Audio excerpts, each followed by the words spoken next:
All right. Hello, everybody. This is Luna calling, learning to understand numberless attributes, calling out to all of us being acted upon by the external cause of nature, and particularly those of us in France and in Europe at the moment, where we are currently being submitted to just an insane inferno. But before I go off on my endless complaining about this state of affairs of nature, we have a special guest this week, Jasper Lear, who has been just crashing on my couch. So I figured, why not get him in onto the podcast? Jasper is doing his PhD at the University of Deakin in Melbourne. So yet another Australian philosopher in Paris. We're really riding this Melbourne to Paris pipeline. Welcome, Jasper. Thank you. Thank you for having me. And this, as always, is Ol. Hello, everybody. So, book one of the ethics in this heat. Now, Jasper, you told me that you just read the entire book one of the ethics. So I'm gonna be leaning on you today because my brain is fried. Well, yeah, that makes two of us. I woke up one morning and Val was on the phone to Ol and asked if I wanted to be on the podcast. Yeah. So I thought, hey, I should probably revisit this text, and I tried. Yeah, speed running in 40-degree heat is precisely. You can imagine what I came up with afterwards. Oh, absolutely. Yeah. Worst time to be running through anything. Yes. Well, yes. It's kind of perfect in a way because we're all melting into one at the moment. It does. Yeah. I did feel, I couldn't tell where my body began, where the heat ended, where anyone was. It was sweat in my eyes. I couldn't see, This is what it feels like to be an amorphous blob. It is, this is, I feel like this is a very Spinozist moment in the weather. So we've been talking about what is this curious thing called nature that is acting everywhere all at once upon us. That's right. And where we ended up in the last episode 16, was with this famous claim that Spinoza makes. And he says this in the demonstration to Proposition 5 of Part 1. He says, there cannot exist several substances, there can exist only one. Singular substance. So we're no longer in the Cartesian dualist substance world. We're no longer in the Aristotelian infinity of substances everywhere. No, all that nonsense has to come to an end. Just one. There's just one. And, it's absolutely flabbergasting at first. Like, why would he say this? Because when you get your head around what for me was the most common sense philosophy when I was doing my training, it was Aristotle. Yeah. And for me, substance meant a thing. Yeah. Anything I counted as a thing was a substance. That makes sense. You look around and each thing is different from other things. So how could they all be comprised of the same one thing? Clearly, they're all differentiated somehow. And yet this bloke Spinoza is coming along and saying, no, it's all exactly the one thing, right? Is that... I don't know. I feel like this is and he's not a hippie, though. I mean, there's such a temptation to read him as a hippie mystic. Yeah. And many of my Spinozian friends get very hot around the collar when you start saying, oh, Spinoza, the man drunk on God. Yeah. No, I mean, I did do this a couple of times last week where if I wanted to caricature poor Spinoza, I say, he's basically just saying, yeah, man, we're just like the universe thinking itself, conscious of ourselves, like it's all just one, man. But this is not what's going on. Spinoza's a little bit more subtle than this. Well, Marcel Guéroux, who I was reading this morning on the train, reading his 700-page book just on part 1 of the ethics. Not speed running it. Yeah. He was saying he is the absolute rationalist. He is even more of a rationalist than Descartes, or Malebranche, or Leibniz after him. There is nothing incomprehensible in the universe for him. There is nothing that can't be understood about God. There's nothing that cannot be understood about us or individual modes, like concrete things around us. Everything can be rationally grasped, understood, explained according to causes.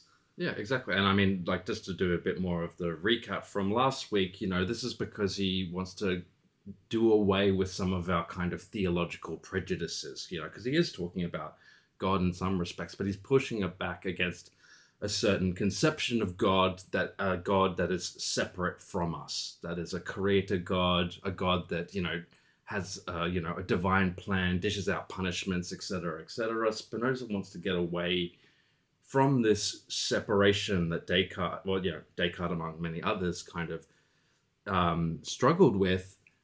But he doesn't just want to do away with the separation. He also wants to set it up so that we can understand God rationally, right? Absolutely. Yeah. And, talking about theological prejudices, I mean, Jasper, did you feel that your own theological prejudices were under attack? Yes, I did actually. I think that I've always struggled, especially reading the appendix. I can't remember what he calls them, but I very much felt like one of those unenlightened fools that he describes. Absolutely. Where I figure God is, doing good things for us that we can make sense of and we can judge, and all these types of connotations that you might have. I think it's striking that this one substance is it's not either one thing to rule them all or anything like that. It is just that there is one thing. That does allow things to exist and to interact with one another. But this is precisely the question, I think, right? How do you have one thing that then becomes distinguished and differentiated? Yes. Somewhere along the track. Exactly. And this is, Hegel's big charge against Spinoza is it sounds like, okay, with your one substance is entirely static. How can there be any movement? How can there how can there be any movement whatsoever? Everything's chockers, everything's full. And Spinoza is going against a lot of, if anyone has did like Bible studies or anything growing up, Spinoza's God is completely different to any of the kind of Bible stories that you get. And, obviously, reading through, if you're reading through the Old Testament, God is continually intervening. So how is Spinoza going against this? How could he license himself to be able to do this? I think I've also struggled with for this substance to, occupy both, I guess, account for both thought and extension. I think, the question of corporality and materiality, as it sort of is brought up when talking about substances, I think I really struggled with speed reading this text a couple of days ago.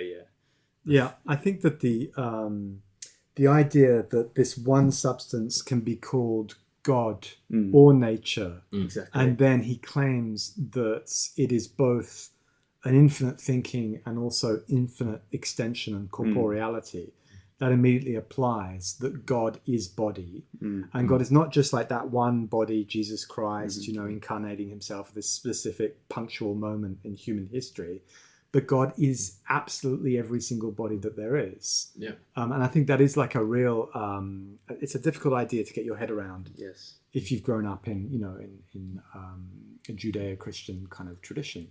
Yeah, and this is also, one of the other things that's very confusing, Spinoza's famous kind of parallelism between thought and extension, and then obviously so God is all bodies and all thoughts, and so one of the problems that Spinoza is going to be having, exactly as we've kind of been foregrounding, is okay, there are differences, but how can you differentiate this thing when you're saying everything's all one substance? Why do you even have the categories of thought and extension? They should just be the same thing if it's one substance. Why are you telling us there's a differentiation?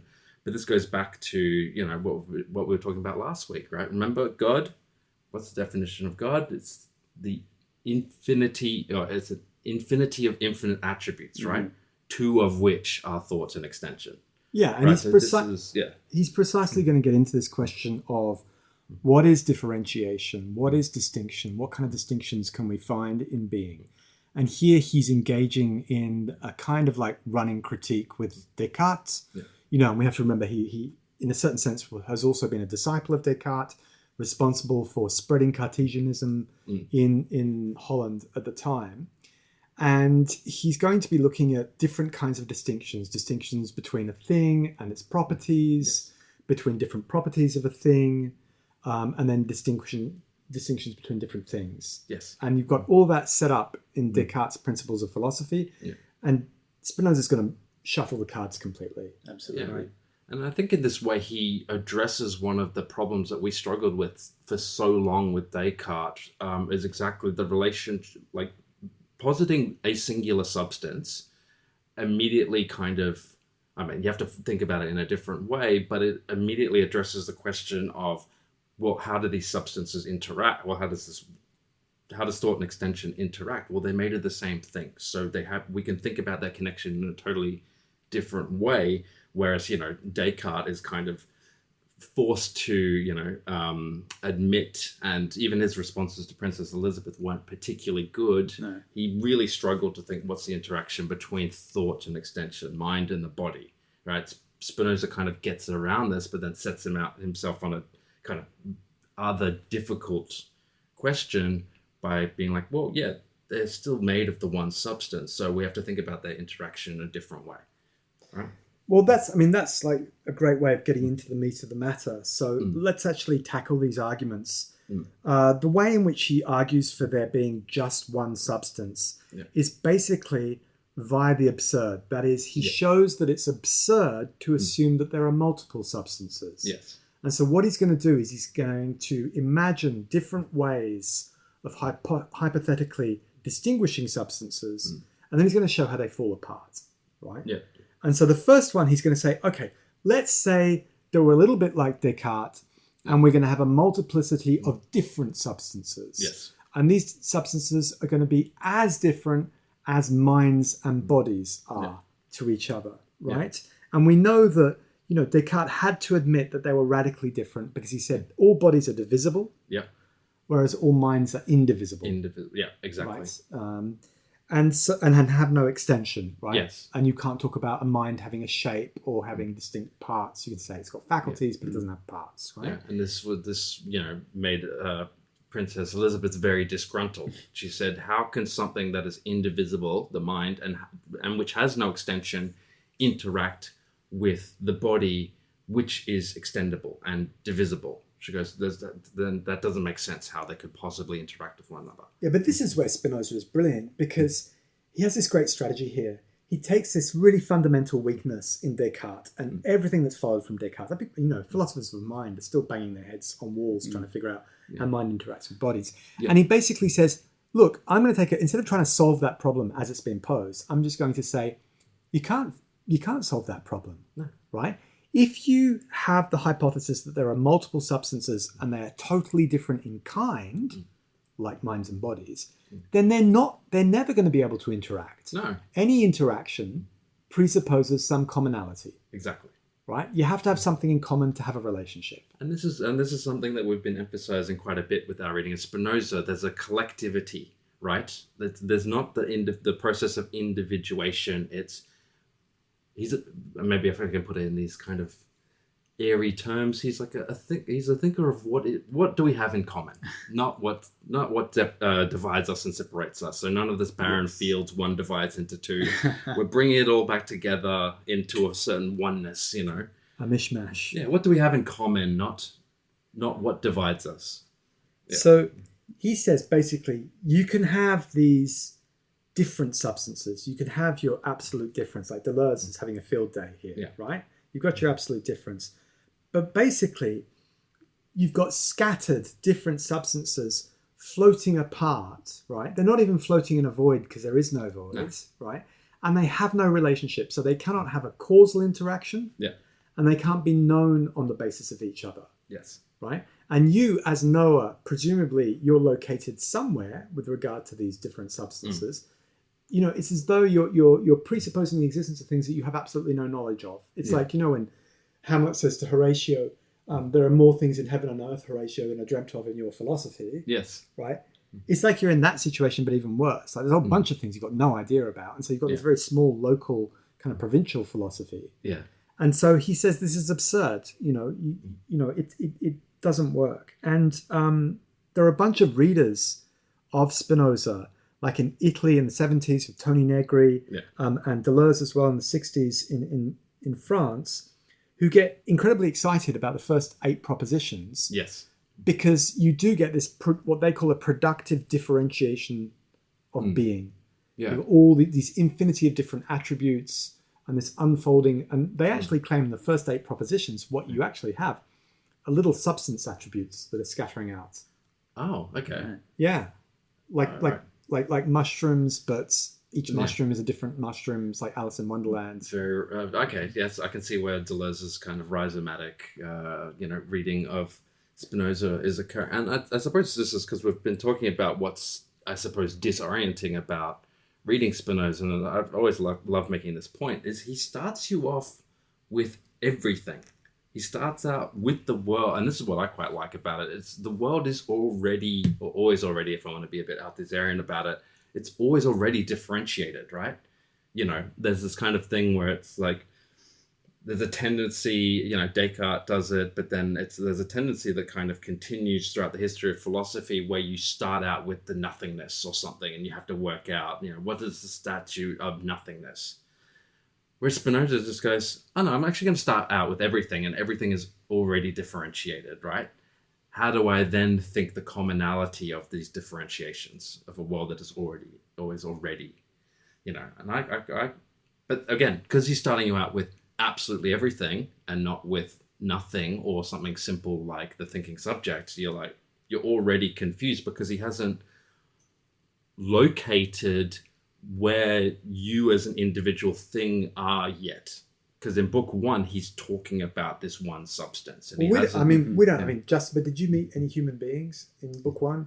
No, I might have missed them, but no, I don't recall any humans. No humans. Yeah. I think there's some theological prejudices floating about, but the human as such is not there. There's reference to an imagination, perhaps. And, things like this. There's like a will somewhere, like a desire, but there's no people as such. Spinoza's universe doesn't have, because we were making fun of Descartes' universe that was very, very lonely for basically the entire trajectory. Spinoza's universe is completely full but devoid of people at this stage, which is another kind of weird. Yeah, but we're out there in the stars. Yeah, exactly. We're out there in absolutely we're out there somewhere, but where we are, we're not there yet. Okay, let's see if we can get closer with hypothesis number 2, right? Okay. So he's going to say, okay, let's say there's a multiplicity of substances, right? And we're going to say they're similar. They're not wildly different, they're similar. So let's say that they're all extended bodies, right? Yeah. Or they're all minds, right? And because they do have something in common, right, they can be related by causality or by part-whole relations or by knowledge. Yeah. So here we are sitting in this basement, right? And that load-bearing pillar there, right, is a substance that participates in, it's a part of the whole that is this building that's another substance. Yes. Right? Yeah. And they have this, physicality in common, right? And they're actually joined up. Yes. Cemented together. Yeah. So, and they have a causal relationship, right? Yeah. Pillar got put in place, I would hope, before the ceiling got put in place. Yes. And without that this falls down on our head. Do you have construction experience, Val? I have a lot of construction experience. When back in, because you kind of dress like you come off of building sites. Well, it's because my parents had the bright idea in the early 2000s to. So this is a funny thing. I didn't realize this was a very not only Australian thing but a very Queensland thing. We decided to renovate our house and put in an extra floor. But instead of building a floor on top, what you do in Queensland and in Brisbane, more particularly with the Queensland houses, is you raise them up and you put the what was the first floor on stilts, and you suspend the house in the air, and then you slot another floor in underneath, and you build in underneath. So we spent the better part of my adolescent year, or actually I wasn't even an adolescent. It was 12 years or so, 13. I wasn't counting, building a floor in underneath. Right, so you had a house suspended on stilts, and I remember when we were little, particularly in the early days, it was like you absolutely cannot run inside the house because you felt it moving. You're on stilts, like you were literally on your house on stilts. It's very quite amusing. If you ever go to Brisbane, you'll see them because that's just how you do it. So but that's like the Russian fairy tale, the Baba Yaga fairy tale. Yeah. The house on stilts that comes after you. Yes. Oh no, it is actually like that. So I do have a substantial amount of construction amateur construction, but construction nonetheless. So let's say that we're in Val's building site, right? And He's pulled his Queenslander up by its own bootstraps, has Yeah. hoisted it up in the air, and he's slotting in another floor with a rumble room or whatever he wants to put in underneath. Proper 80s kind of like, leisure centre kind of like. I always wanted a pool table in my house. Never. A full-size pool table. Full one. Never got it. But anyway. Right. So he says the thing is that such substances, right, have relationships, okay, but he argues they'd be indistinguishable as substances, right? And so at this point we say, what do you mean, Spinoza? And he says, okay, let's do this again. We've got a multiplicity of substances and they're all minds, right? Yeah. And so at the level of the attribute, which is mind, they're not distinguished. No. Right? Because they're all the same. Yes. At the level of their commonality, they're all the same, right? Yeah. So it says, okay, now let's think this multiplicity of substances with the same attribute, mind, but they've got a difference in affections, right? Okay, so I would hope that my mind is different to your mind because I don't have those memories of my misspent youth hoisting houses up in the air. No, those are my memories, your not memories. yours. But Right. but now I've transmitted some of mine to yours. But I wish you'd stop. Yeah. So some of my thoughts, which I'm keeping secrets, right, are entirely different to yours, right? Yeah. And he says, okay, fine. So now you've got a difference in affections, Yes. right? Like you've got different thoughts to mine, right? Mm.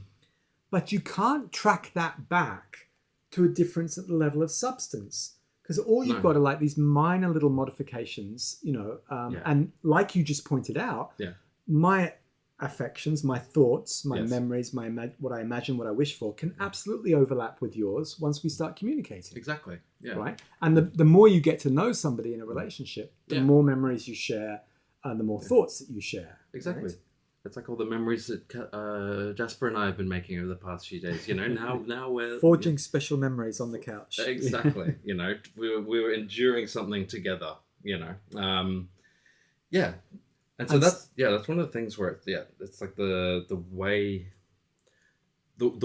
in which these things in common build once you put them into communication with one another. But there's still a point of distinction, right? Like we all have our own sets of thoughts, but we can combine them in different ways, but we only combine them in communicating them, right? Yeah. So he's saying you can distinguish thoughts. They are different affections. Yeah. But that doesn't track back to what we were searching for, which is a difference of substances. Yes, exactly. And here what's amazing is, again, what he's doing is he's taking a great big gaping weakness in the tradition and just going off in a completely different direction because of it. Yeah. Because Aristotle defined he defined substance in about 5 different ways, and some of them are contradictory, and that's why we've got 2,000 years of commentatory in which nobody can decide who's right and who's wrong about what Aristotle originally said. But in one of the ways he talks about substance, he says it's hypokaimenon is the Greek term, not pronouncing it correctly, which means substrate. It means that which lies underneath. Ah, right. Yes. So the pillar is cylindrical. It's about 2 meters 80 tall. It's painted white. It's made out of concrete. Those are all of its essential properties, right? And it's got matter that has been moved into an actual form. But the thing that actually holds all of those properties together, that's the substrate. It's kind of like a matrix in which all the properties kind of sit, right? Yeah, it's a bit spooky though. The form is not the same thing as the whole substance, because there's also matter. There's also, different causes, like why is it there in the first place, the final cause, who put it there, the builder, right? Yeah. The efficient cause. The form gives it unity, because I can say a pillar and I can distinguish it with its form, right? But the form is not the same thing as the substrate. So the substrate, the hypokaimenon itself, it doesn't have unity. It's indistinct. Right, yeah. Yeah, and the closest thing I found to the hypokaimenon, the substrate, when I was working on Badiou, was the generic multiple. Right, it's indistinguishable, right? And it lies underneath, and it can be extracted from another situation. So you had this very curious kind of paradox that Aristotle, in trying to think the concrete unity and identity and permanence over time of substances, ended up saying that the ground of that substance was indistinguishable and somehow just lay beneath, and it was kind of beneath unity, right? Yeah. And what Spinoza says, it lies underneath all distinct surface level unity, Sure. but it lies underneath absolutely everything, and we're all part of it, and that's why there's just one substance. Such an elegant solution to just a problem that's been haunting. Oh, it's still haunting us, unfortunately. We should have just listened to Spinoza, but just such an elegant way of just transforming the philosophical terrain by just resituating it and just saying, this is now no longer a problem. Like, you've had this set of philosophical problems, Aristotle, Descartes, blah, because you've set everything up in this way. But I'm going to sidestep all of this by just positing that there's one substance. And I mean, what's also brilliant about this procedure is he's also, in setting up his argument for why there is only one substance, he's showing why all the other positions don't really make sense. Or like they run into this whole set of problems that we're going to be resolving by just saying there's one substance, right? It's kind of crazy annoying, because I spent like the first 6 months of my PhD research, I spent inside Fisher Stack on the University of Sydney, the library stack with all the difficult books. And I spent 6 months trying to figure out what is the relationship between form and matter in Aristotle's metaphysics. Yeah. And I read all these commentators, right? Some of whom are still writing today. Yeah. And there was no clear solution to it, apart from it was obvious there was a relationship between the one and the multiple that wasn't working. Yeah. And if I discovered Spinoza and read Spinoza, I would have been offered a way out. You would have saved yourself so much time. Now, Jasper, you're in the first year of your PhD. Have you been grappling with any of these kind of like problems where you go, I wish if only I just read this other person, I wouldn't have had this particular set of problems? Or is there anything, have you had that experience yet? Or have you just been like, just having the smooth sailing? Smooth sailing, you're just hanging out in Paris, not a care in the world. Well, definitely not smooth sailing. No, you have to follow these problems back, Yes. But I think maybe to similar what you were saying, it's I keep going back, and the problems don't seem to figure themselves out. The closer you get to some kind of point of origination or something. So definitely not smooth sailing. Yeah. Well, it's just because we've had a couple of conversations, some very, very fun conversations about, I keep insisting that, Badiou is just a Spinozist in the end, even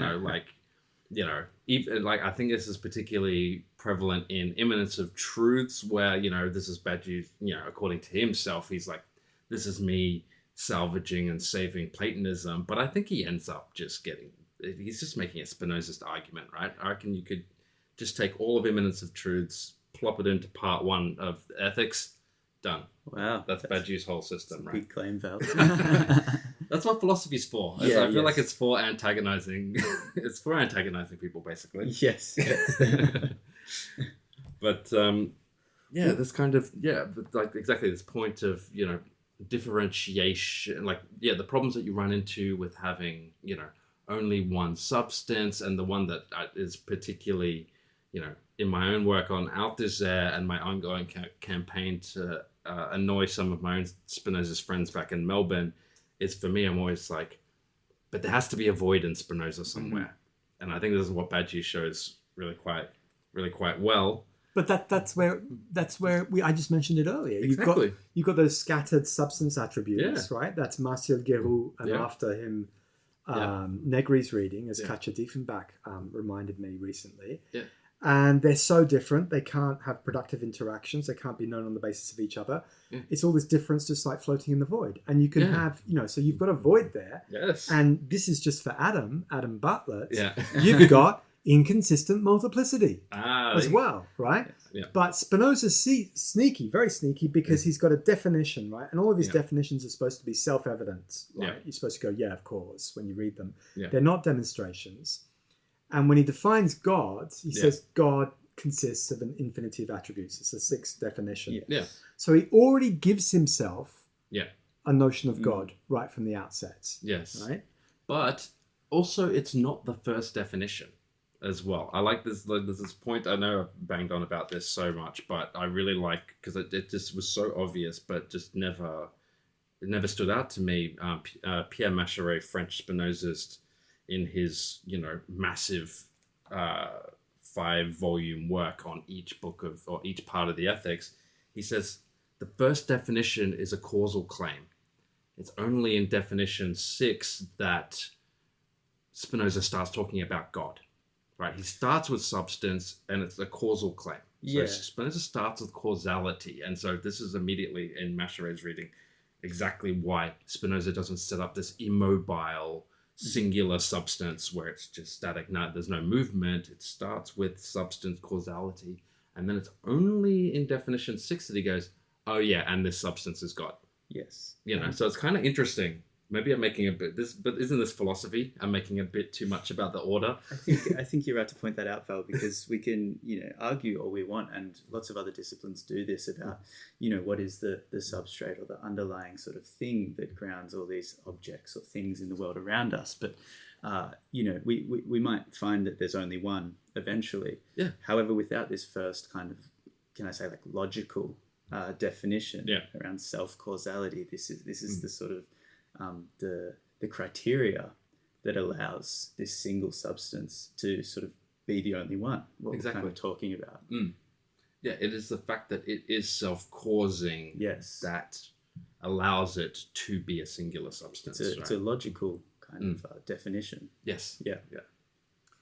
But what I want to know, my problem here is okay, fine. So individual things are not substances. There's only one substance. Yeah. It's the name for everything, right?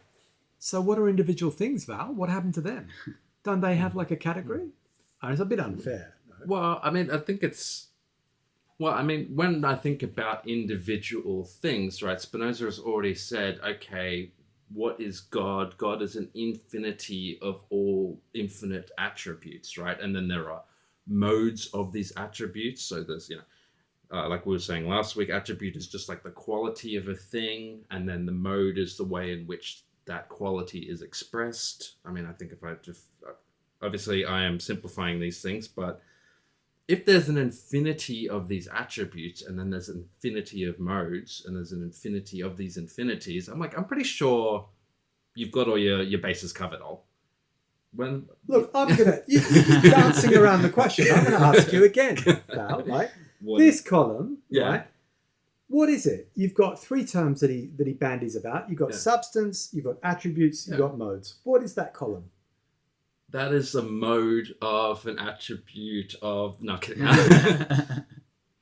Well, this is the... Actually, I'm allowed to do a bit of dancing at the moment because it's a poll. Because, cheeky. That's not what Spinoza's not yet talking about singular individual things yet. The part 1 is he's just saying this is how I'm understanding substance. This is how I'm going to be talking about every single thing. And as we kind of mentioned in the last episode, then he's going to start talking about more and more individuated things. So to be able to give us a better way of expressing what this pillar is, right? I think in part 1, he really is just, I don't care about what this individual thing is or what this person is. He's going to start getting to that later. In book 1, we're still out in the universe, Olin. I know you want to drag everything back down to Earth because you're a good materialist, but we got to spend a bit of time out in the cosmos before we can work our way back down to the concrete of human life. I know you want to be free of your bondage and your servitude, but that comes later. Right now we're bound in the cosmos. So is there a radical doubt going on, like Descartes, but he lands at a different spot? Is that what you're saying? Ooh. He lands at, a logical principle or something rather than a rational cogito? Oh, well, I think it's is there radical doubt in Spinoza? Or maybe the words aren't the right ones, but you certainly have he's cleared out all the clutter and the bric-a-brac of everyday existence. Yeah. So you're in a very pure, kind of austere kind of universe with these very abstract general terms. Yes. But you're not doubting away the existence of the external world. So it's just your vocabulary has changed. Yes. You're supposed to be picking out just really essential features of being per se. Yes. Which are all these qualities and modes. Oh, sorry, all these attributes and modes, I should say. Well, I think there's one term that he starts to introduce that might help us get an answer to this question, which is he talks about modes also as affections. Yes.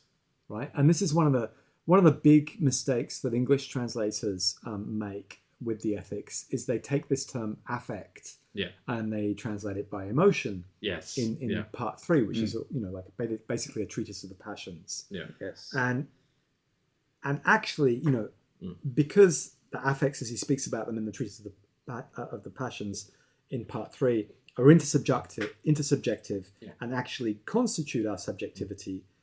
Using the term emotions, which is super psychological and gives an idea of like an interiority, is quite wrong.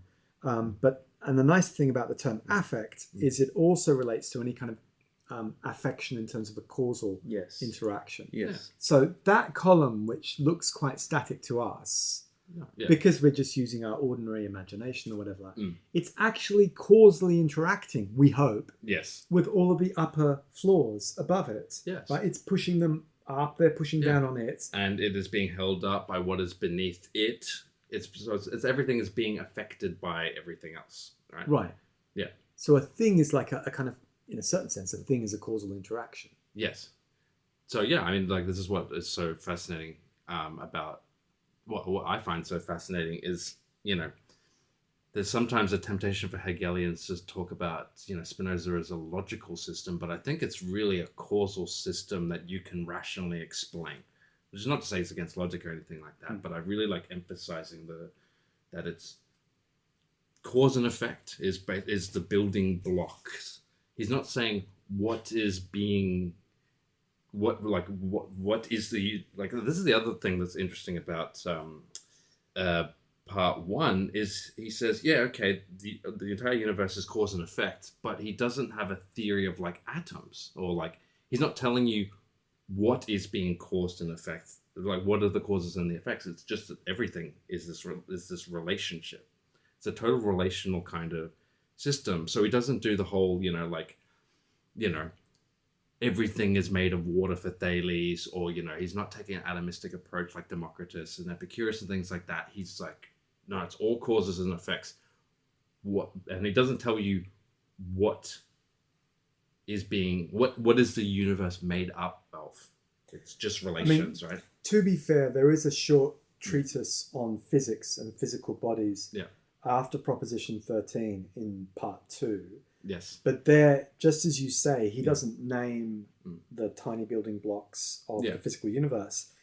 He basically treats the question of scale by saying bodies are always composite. Bodies are always made up of other bodies, which in turn are made up of other bodies. So there, Adam Bartlett, again, I'm sorry, there you've got your ordinal sets in Spinoza, right? Yeah. All bodies are made up of smaller bodies, which are made up of still smaller bodies, and you can keep on going all the way down, right? And all the way up as well. Yeah, you've got your scale of ordinals. Yeah, you've got it in every direction. The pillar is causally moving up and causally going down ad infinitum.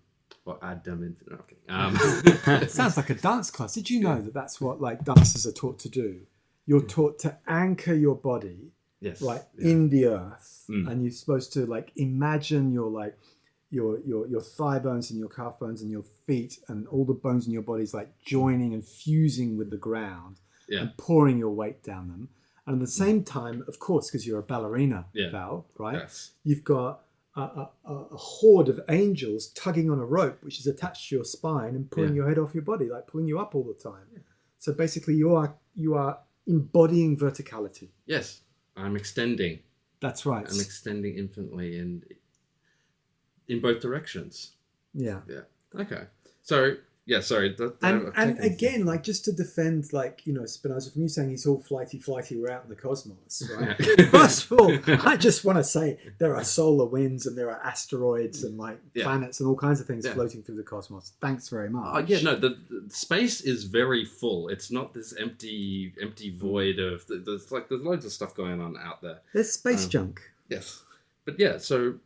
But he says like one piece of space junk is limited by another piece of space junk. It is, yeah. He says, what is a finite body? Yes. What is a finite thought? It's something that is affected by or limited by another thought. So it doesn't seem to have like its own intrinsic shape or figure. No. It's more, you know, the limits of a finite body or thought simply because another body or thought comes along and gives it a slap. Yeah. Right? Yeah, so there's this relation, exactly as he says, like your body can only be limited by another body of a larger size, et cetera, et cetera. And then he has that very odd, I feel like I've taken us off course, but so... You're on a drunken boat. I'm on a drunken boat. It's Rimbaud again. We're back, You we're spent back too much time in front of that poem written on the wall. I know, there's too many takes, too many hot takes in front of the drunken boat wall. So... we're in this causal universe, but now we're talking about the ways in which something affects another thing. So it's affectations, right? That's right. Yeah. And so this is how he's going to start talking about, the relationship between particular things. And not only how things affect one another, but how they're also affected by them in turn. There's a reciprocity, right? It's not just this linear, cause, effect, da-da-da-da. There's a sense in which, when something is affected, it is in turn affected by the thing that it interacts with, right? Well, basically, particular things come in clusters. Yeah. Right? Clusters, conjunctures, choose your term. And the other thing that's interesting that he says is that each mode, each thing, is an expression of the whole. Yes. As well. This is one of his key terms, expression. Yes. Which Deleuze is going to make a whole lot of. Yes. And he's going to say that the essence and the existence of each mode is directly caused by God. Yeah. Like, keep in mind when he says that, he also means all of nature. Yes. Right? So every tiny particular thing is like this clustering expression of the whole. Yeah. I find that very comforting. Yeah, it's nice to feel like you're part of something bigger than yourself, right, Noel?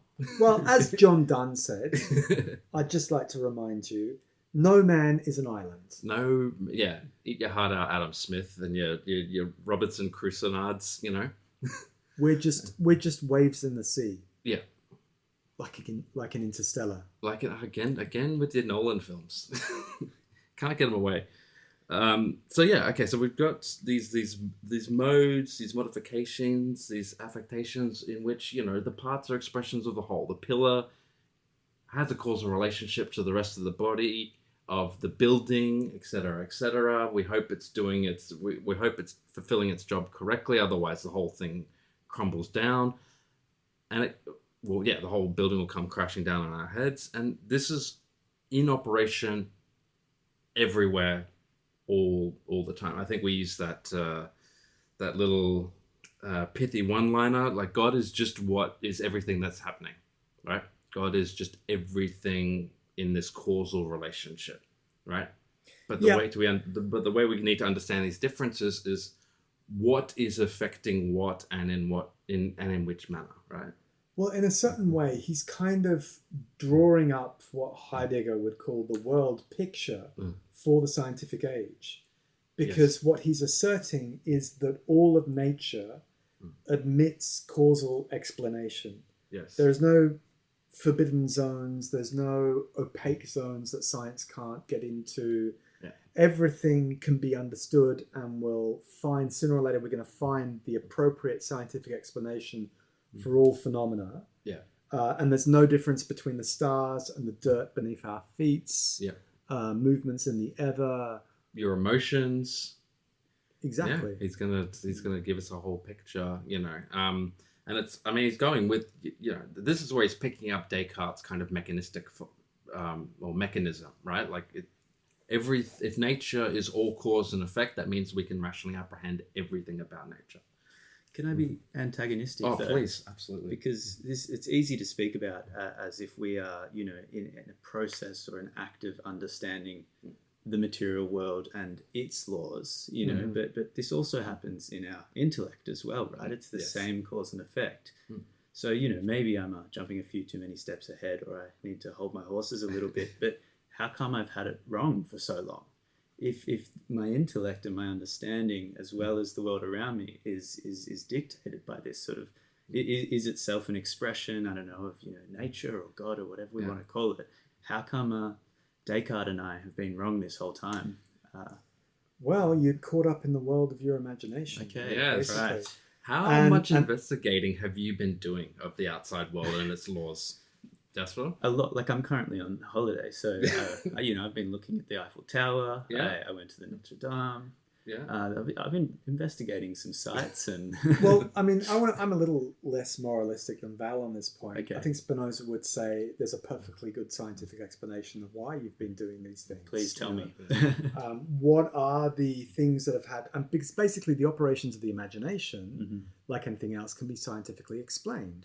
And it's a consequence of your body being affected by other bodies. And images are bodies for Spinoza. So your cultural imagination and your image of France has been packed full, unfortunately, of images of like stinky cheese and berets, berets, croissants by the Seine, Gauloise bleu sans filtre, the Serge Gainsbourg cigarettes, the Eiffel Tower. You've been sold an image of France, and then you... And it wasn't even conscious. It's just that like over time you absorbed all of these images, right? And the whole thing, and we have this inertia of the imagination, which is a body will affect us until we feel some other body come along and dislodge it, right? So if that original image, so I had an image of Paris, which was one of red velvet drapes and a little round writing table right next to some French windows looking out onto a boulevard. And that image was basically the reason that I came to Paris in the first place, right? And that stuck with me, that image, right?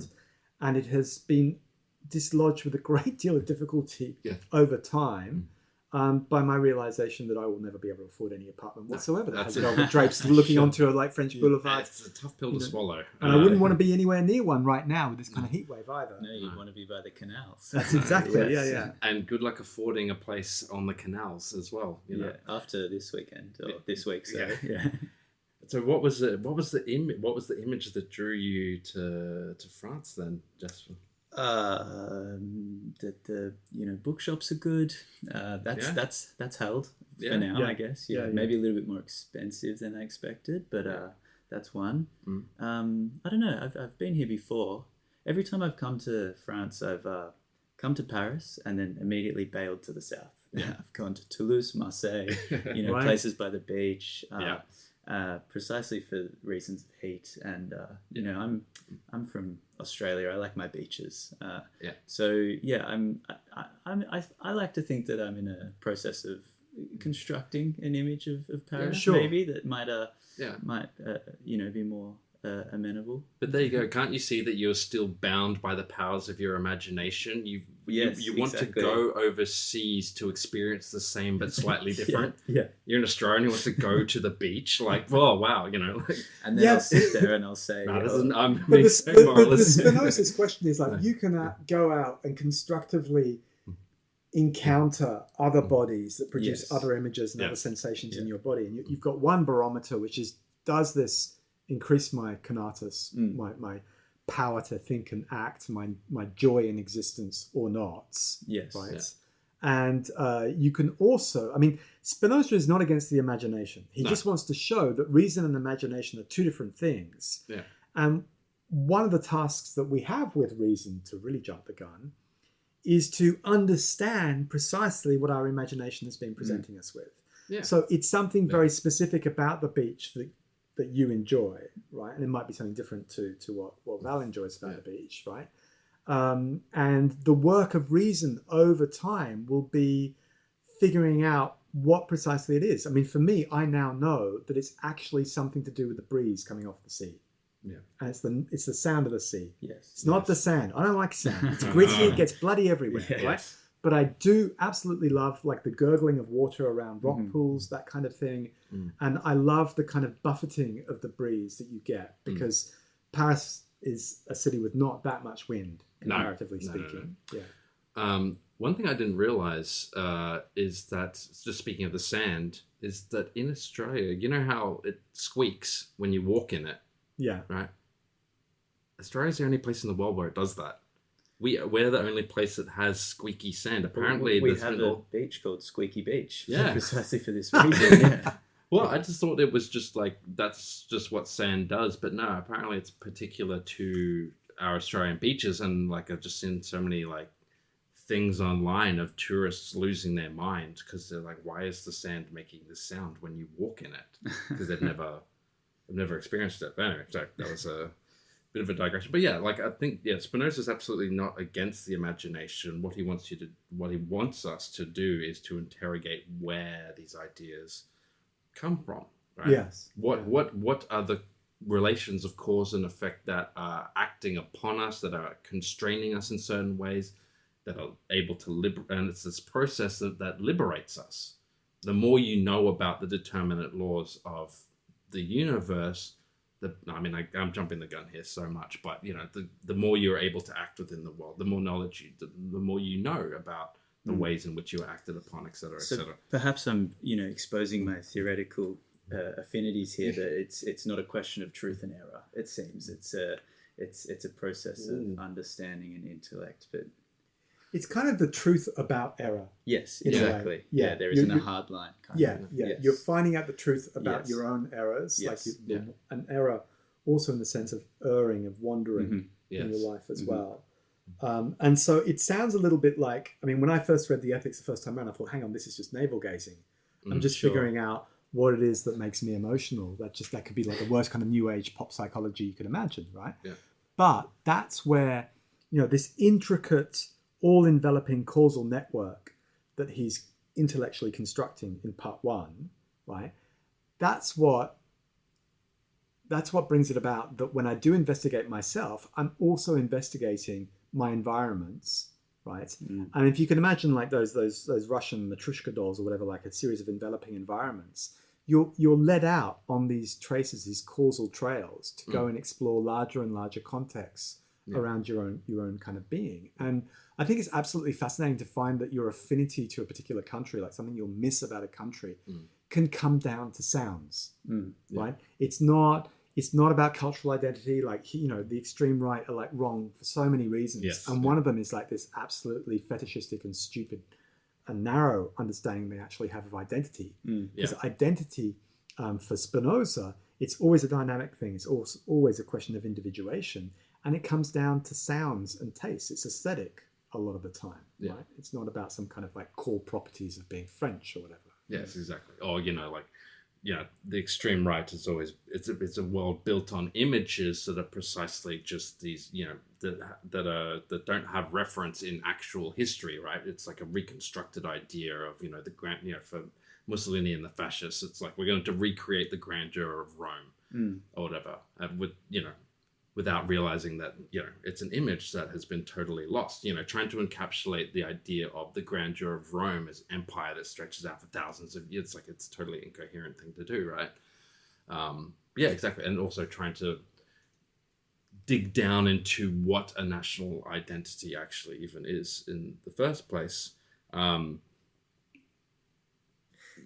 other weird thing about the extreme right is they have a real problem with certain human beings, right? Yes. But they do like certain animals. Oh, and what kind of animals are you talking about? So I always knew that Marine Le Pen lived somewhere in my village, right? I've been told this. I'd never seen her car go past. I've just been told this. And then a mate said to me, yeah, it's the house with the cat run. And I said, what's a cat run? He said, yeah, there's like this weird kind of contraption made out of like, chicken coop wire or whatever, a kind of cage that runs out of an upper level window, goes down the outside, and it's for the cats to have like a little run outside to get down to the garden or whatever. And I was driving through the village, looked up, and I thought, what is that weird contraption, right? Oh, and doesn't that demonstrate a real care for animals' feelings? Yeah. That's a very thoughtful thing for Marine to be, setting up. Wait, hold on. So Marine Le Pen lives in your village? Yep. Oh, and now you know where. Yes. Because it's the one with the cat run. What a strange. I've actually never in all my. It's kind of yeah, it's weird. It's very ecological, you know. It's like it's not only considerate of the cats, but it's also keeping the cats enclosed so they don't go out and destroy all the other natural wildlife. Actually, you know what? It's anti-natural because really the cat should be exposed to the full forces of nature. Yeah, I mean, You know, isn't like, that their there whole are- ideology? Survival of the fittest. Exactly. Cats should be able to. The you know, foxes should be allowed to have a go at the cats. Yeah. The wild boars should be allowed to have a go at the cats as well. They're very. Look, you know, this is not going to shock anyone, but the extreme right a bit inconsistent. Yeah, but cats are North Africans, surely. They're Yes. Egyptian cats, right? Yeah. So they're letting some of the North Africans in Yes. the Again, National Rally Party. Yeah. very specific instances. Not the people will take the animals. You know?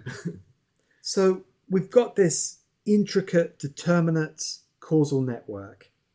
It's all operating by necessity, Yes. right? So causal laws are unfolding, gravity's unfolding according to necessity, right? The parts are expressing the whole. Yeah. Yeah. And because this is the same thing as God, what Spinoza gets rid of, straight away, is the whole idea of, as Jasper was saying earlier, this is not like the one substance to rule them all. There's no God as king here. There's no God acting with free will above the universe, directing it as he or she sees fit. Yeah. Right. This is God being expressed as the unfolding of these necessary laws. Yes. Right, whether they're physical laws or whether they're laws of the minds and the imagination's operation, we have this like unending process. Yes. And there are some fancy terms that have always confused me at the end of the ethics. Yeah. And these are terms that are so fancy they never actually get translated into English. Oh yes, these ones. Yeah. Yeah. There's natura naturans. Yep. And there's natura naturata. All right, Jasper, how's your Latin? What are we doing here? Natura naturans is. That's your aunt when she's sunbathing. Yeah. Naturans. Naturans. That's the oh yeah. Sometimes just like when we posted that video from the Sorbonne just the other day, and I went, oh yeah, that's my Australian just came out. So natura naturans. That's naturing. Is that right? No, naturata. Oh my god, I always get this one confused. Natura. Yeah, the first one is nature naturing. Yeah. It's nature as process. Yeah. Right? Go with the flow, Heraclitus. Yeah. Right? So that's nature, but is that natura naturata? That's the result. That is the result. Okay. Right? Right. Now you got to get your ducks in a row. It's process and results. It's just my ordinalities are all in the wrong order. They're all scrambled. Well, are you result orientated or are you process orientated? That's my question. I'm process without subjects. That's just my whole. That's my whole thing. Yeah. I don't know how you get anything done. I don't. That's it. Yeah. But you told me you'd finished your PhD. Yeah, but But the PhD's not finished with me because I'm supposed to be turning it into a book. So I'm still in the process. Right. Yeah. So there's no result. I think Spinoza is trying to get you, Val, in particular, to be not only process orientated but results orientated as well. Okay. Right. We're going to make a CEO out of you sooner or later. Oh yes, that was always my career. That's what I dreamt of in all those long hours, just laboring away, putting in the extra floor under my house. I said, one day all of this will be worth it because I'll get to be CEO. You've got KPIs. You have those, do you even know what a KPI is, by the way? I've heard, met one of those in the streets? I've heard people talk about them.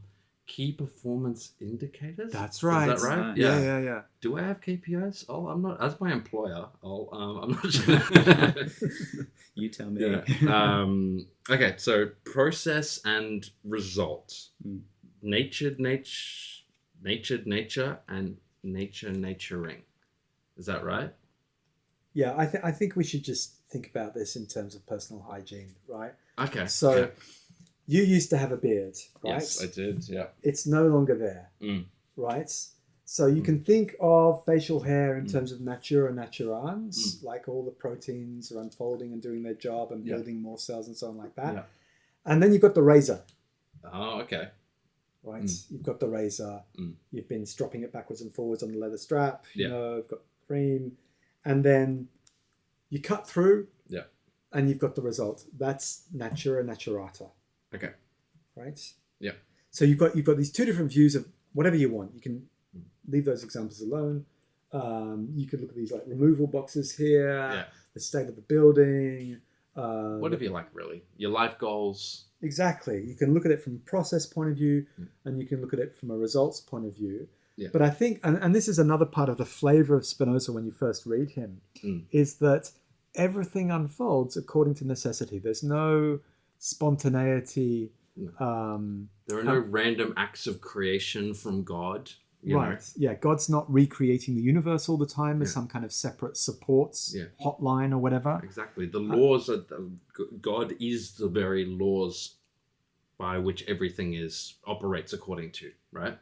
You know, so God can't just create things out of nowhere. You know, God is just this process of unfolding, but is also the result, right?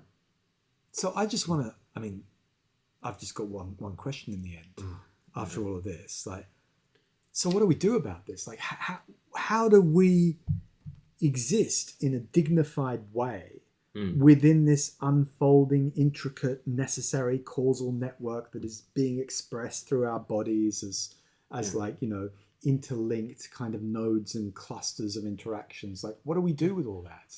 Well, I mean, for me, it's just like the what he has set out in this first part leaves me so intrigued, because exactly I have the same question. I go, okay, if I am a part of this whole, then need to spend more time investigating how the parts are interacting within this whole, right? And it's kind of like, well, yeah, I want to understand better the relationship between things as functioning parts of this whole, right? It seems like there's a bit of, ethical injunction, one might say, going off just the title of the book, to know more about what these laws of cause and effect are, what these necessary laws are. Because, you know, for me, I don't know, maybe I'm just a curious person by nature, but if you tell me you are just a part of, of a relationship and a network of causes and effects, well, I want to know what these causes are that are acting upon me all the time, right? I want to investigate into them.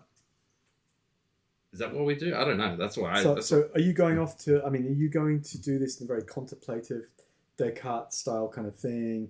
Grab your velvet dressing gown, get into a cozy cottage, withdraw with your books and your fountain pen. Well, at the moment, yeah. In this heat, you know, it's very much just sweat it out on the couch, stay inside, 2 fans on, set up a cross, get the cross breeze going. Maybe no dressing gown. Just absolutely no dressing gown. Just in your stubbies, in your shorts. With a beer in hand, you know, just. I just have to say, you're just like way too Cartesian. You're just like basically an Aussie version of like Descartes' Dutch cottage. Yeah. I think Spinoza is more on Jasper's side. I think Spinoza is going south with Jasper to the beach. Yeah, jumping on the TGV. Yeah. Because, you know, and this is where I go with, like, you know, the Italian reading, Negri's reading of what we do with being in this absolute, which is that we cooperatively expand our power to act and think. Yes. Because it's not just about study for Spinoza. No. It's about thinking things through with those other people that are, you know, caught up in our own being as well. Well, I mean, just as we're doing right at this very moment, right? We're all sitting around the round table trying to understand something about this very strange book that is the Ethics. But speaking of beaches and traveling, where are you off to next, Jasper?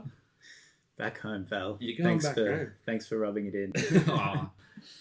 Isn't that funny that you're escaping a European heat wave to go back to... You're going to Australia to escape the heat. Yeah. It just follows me around, I guess. Because it's quite cold back in Melbourne at the moment, isn't it? So I've heard. Yeah. So the round trip, coming and returning. Yeah. The round table. Yeah. So symbolic. It is. Yeah, the oneness of the universe in which we all participate in, man. Yeah. Look, I think we're going to have to bring it to a stop now. Thank you so much, Jasper. No, it's my pleasure. Thank you so much for having me. Yeah. Yeah, it's been great. And any little shout outs you want to do, just as if you're feeling it? Anyone in Melbourne? Look, he's probably got one already, but I have to apologise to John Rubin because I've sat with him in a Spinoza reading group for a couple of years and sat through his Spinoza Melbourne School of Continental Philosophy courses. And look, I still struggled to read this book, John, regardless of your best efforts to tell me what's going on. Yes. I'll keep trying. Yes, and I'd also like to non-apologise to John Rubin. I'm going to continue insisting there is a void in Spinoza, and which can be read within the ethics and Spinoza's philosophy. I don't need to insert a void using some external mode of thinking. It's internal to philosophers. It's immanent to Spinoza, and that's a hill I'm going to die on. So next episode 18, dear listeners, we'll be attempting to transition between book 1 or part 1 and part 2. Part 2 is where we meet minds and bodies. Yes, so we're moving from the grandeur of everything, of the entire universe. We're going to start interrogating something that's maybe a little bit more familiar to us all: minds and bodies. Minds and bodies it is. All right. And I think that's all for this week, so see you later. Bye. Bye-bye.